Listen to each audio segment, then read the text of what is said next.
Rabbi Moshe Leib de Sassov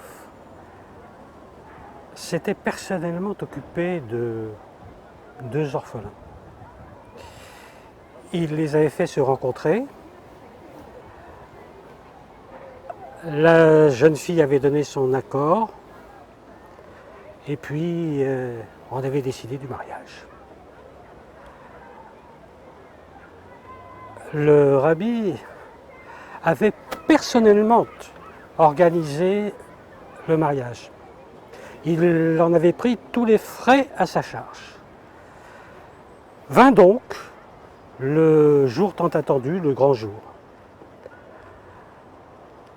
On attendait l'arrivée imminente des fiancés auprès de la choupa, du dé nuptial. Un orchestre était là qui jouait. Le temps passait et l'orchestre jouait encore. La musique n'est-elle pas la plume de l'âme? Le rabbi était là qui écoutait. Et avec les secondes qui passaient, une expression de plus en plus affirmée de ravissement éclairait, illuminait son visage. Si bien qu'à la fin, plusieurs témoins l'entendirent prononcer très clairement ces mots étranges. « Ah, si cette musique pouvait m'accompagner au jour de mes funérailles !» Les pages de l'éphéméride tournèrent, les jours, les mois, les années passèrent, et vint l'année 1807. L'âme du rabbi s'envola, une foule immense, éplorée, accompagnait à sa dernière demeure le rabbi. Et puis, le monde est ainsi fait que, avec une fin, apparaît aussi le début d'autre chose. Un mariage était également en préparation dans la ville.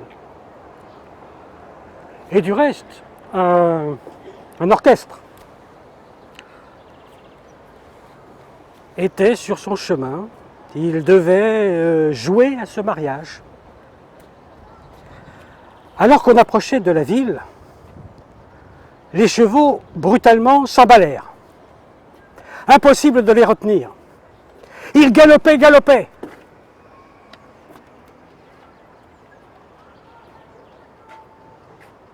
Ils ne s'arrêtèrent qu'au cimetière.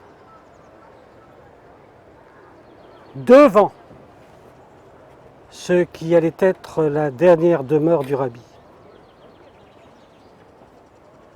Et vous l'avez deviné, c'était le même orchestre que celui qui, en des temps bien révolus, joua un jour pour le mariage des orphelins. Et des témoins étaient encore là qui se souvenaient avoir entendu les paroles du rabbi. Alors, l'orchestre joua à nouveau. À nouveau, on entendit la mélodie. Et nul ne peut en douter, l'âme du rabbi en vit son immense ascension certainement facilitée.